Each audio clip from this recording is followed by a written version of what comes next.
Are you tired of hearing conflicting information about aspartame, wondering if it's good or bad for you? Have you heard about the recent statements from the World Health Organization calling out aspartame as a potential cancer risk in humans? So we've all heard about aspartame, the controversial artificial sweetener found in more than 6,000 products. Some of you may or may not know this. Aspartame is the main artificial sweetener in most of the diet sodas. It's low in calorie but high in sweet taste. It's been the subject of heated debates for years, leaving us unsure and confused about its effects. Some of you may have noticed the recent attention it's been getting on social media. But why now? So we all know that cancer is one of the leading causes of death. Every year, 1 in 6 people die of cancer. Researchers all over the world aim to find the factors and causes that are increasing the risk of cancer in hopes of reducing this number. So, when analyzing aspartame, safety is not a major concern when used at the recommended dose, but some studies have shown potential effects that need to be investigated. So again, why the recent interest? In July, an association called the International Agency of Research on Cancer, which is a branch of the World Health Organization that analyzes the possible carcinogenic effects of different compounds, classified aspartame as possibly carcinogenic for humans. And this has caused some confusion. People have taken this statement on a whole other level on social media, extrapolating it, stating that we shouldn't have anything containing aspartame because it's bad for you and it would cause cancer. But these statements are overly simplistic, and we need to get to the bottom of it. What's important to know is that this designation does not mean that consuming aspartame-containing products will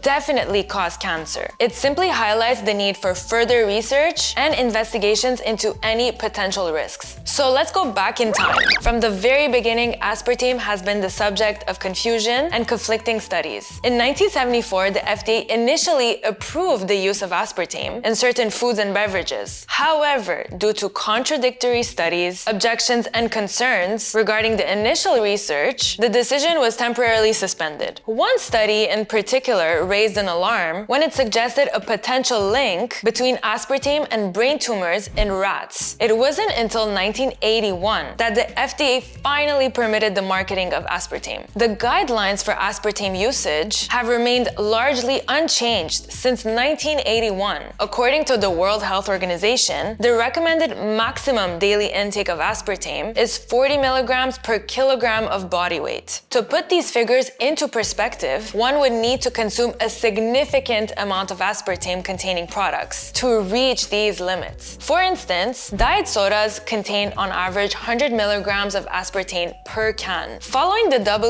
WHO's recommendation of 40 milligrams per kilogram of body weight, an average person weighing around 75 kilograms could consume up to 30 cans of diet soda per day while staying within the recommended limits, which is huge. So now where can we find aspartame? Some say aspartame can help in weight loss, and it's a popular ingredient in a lot of low-calorie products. Sodas like Diet Coke, Coke Zero, and Pepsi Zero Sugar, as well as many low-calorie coffee sweeteners like Equal or NutraSweet, contain aspartame. You can also find it in no-sugar salad dressings, low-calorie ice cream, gelatins, toothpaste, cough drops, and puddings like Jell-O. Even sugar-free gum like Extra uses aspartame for its sweet taste. Aspartame is often used in diet drinks because it has fewer calories than regular sugar. In fact, compared to regular table sugar, aspartame is around 200 times sweeter, which means products don't need as much of it to achieve the desired level of sweetness. Picture this. If you put a package of Equal in your coffee, it would provide approximately the same sweetness as 2 teaspoons of regular sugar. However, the packet of Equal only contains 4 calories, whereas 2 teaspoons of sugar has around 32 calories. So that's around 8 times more calories for the same sweetness. So why the recent bad press? Alright, so let's talk about the International Agency of Research on Cancer, or IARC. These guys regularly evaluate substances like aspartame to see if they have any cancer-causing potential. They dig into scientific data, examine chemicals, viruses, and even food additives. During their assessment, the team looks at all sorts of evidence, lab studies, experiments on animals, and data from real-life humans. Recently, a study that was done in France caught their attention. It involved 100,000 adults and suggested a slightly higher cancer risk for people consuming artificial sweeteners like aspartame. But hold up, before we panic, remember that this study relied on people to recall their eating habits, which might not be the most reliable source. So they did not evaluate the causative effect of aspartame on health issues, meaning we can't know for sure if that's what caused the cancer. There's the possibility that other variables come into account that can